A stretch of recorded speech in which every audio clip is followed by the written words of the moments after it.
Salam Bapak Ibu yang kekasih dalam Tuhan kita Yesus Kristus.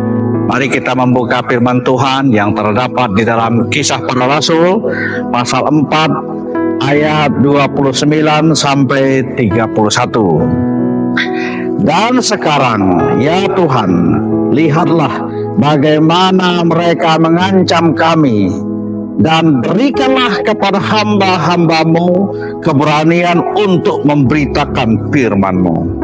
Ulurkanlah tangan-Mu untuk menyembuhkan orang, dan adakanlah tanda-tanda dan mujizat-mujizat oleh nama Yesus, hamba-Mu yang kudus. Dan ketika mereka sedang berdoa, goyanglah tempat mereka berkumpul itu, dan mereka semua penuh dengan Roh Kudus. Lalu mereka memberitakan firman Allah dengan berani. Judul firman Tuhan kita adalah berani memberitakan Injil. Mengapa para rasul, para murid, para zaman Alkitab, mereka sangat berani memberitakan dan mengabarkan Injil? Ada apa? Padahal pada waktu itu, pada zaman Alkitab, tidak mudah untuk memberitakan Injil. Mereka mendapat ancaman dan intimidasi yang sangat-sangat nyata. Mengapa mereka tetap kokoh? Mengapa mereka tetap kuat dalam mereka memberitakan Injil Yesus Kristus itu? Apakah yang mempengaruhi seseorang berani memberitakan Injil? Pengaruh yang pertama adalah pengalaman Pentakosta. Itu terdapat dalam Kisah Para Rasul pasal 2 ayat 1 sampai ayat ke-4. Petrus dan murid-murid adalah orang biasa saja, sama seperti kita ini. Tapi mengapa Petrus sangat berani? Sehingga banyak orang memberikan diri mereka untuk percaya kepada Tuhan Yesus Kristus. Jadi tidak lain adalah karena pengaruh pengalaman Pentakosta hadir dalam hidup mereka, yaitu turunnya Roh Kudus masuk dalam hidup mereka. Petrus dan kawan-kawan berubah. Dulu mereka gentar karena ancaman-ancaman di hadapan mereka nyata sekali. Akan tetapi setelah Pentakosta itu mereka alami, mereka berubah hidup mereka.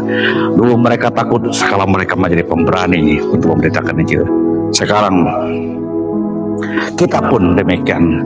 Apabila kita hari ini menyambut Pentakosta itu atau Roh Kudus itu dalam hidup kita, maka dulu memang kita takut, sekarang kita diberikan keberanian. Mengapa gereja berani memberitakan Injil? Tidak lain adalah pengaruh Pentakosta itu, pengaruh hadirnya Roh Kudus di dalam gereja itu.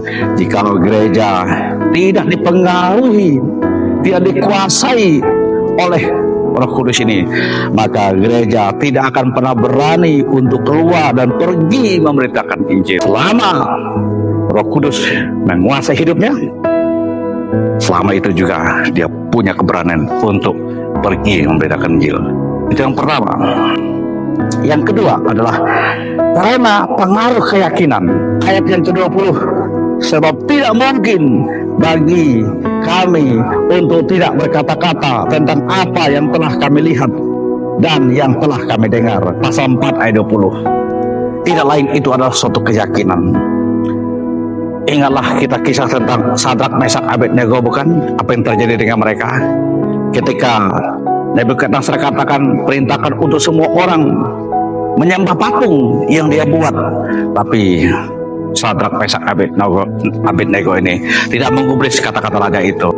Raja juga berkata, masihkah mempertahankan keyakinannya? Mereka berkata, ya Tuanku Raja Nebukadnezar, sekalipun Tuhan Allah yang kami sembah, yang kami puja, tidak menolong kami, tidak membebaskan kami dari perapian ini, sekali-kali kami tidak akan menyembah patung yang Tuanku buat itu. Bukankah itu keyakinan? Keyakinan itulah yang membuat mereka berani sekalipun harus berhadapan dengan penguasa. Keyakinan itulah yang mengakibatkan mereka berani sekalipun ancaman maut di depan mata. Kira-kira seperti itulah mengapa orang berani memberitakan Injil. Pertama, pengalaman Pentakosta. Yang kedua, karena keyakinan yang ada dalam hidupnya. Karena itu, marilah kita memiliki keberanian ini. Keberanian untuk memberitakan Injil itu. Dengan cara apa? Alamilah Pentakosta itu. Alamilah Roh Kudus dalam hidup kita. Maka kita punya keberanian nih.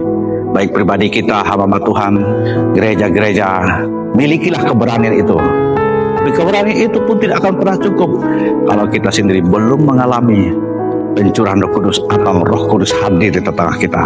Dan juga keberanian pun tidak akan pernah kita miliki untuk memberitakan Injil kalau diri kita juga tidak memiliki keyakinan akan apa yang kukerjakan. Kalau aku yakin tentang apa yang kukerjakan terhadap Tuhan, maka aku akan kerjakan. Tuhan Yesus memberkati kita. Salam.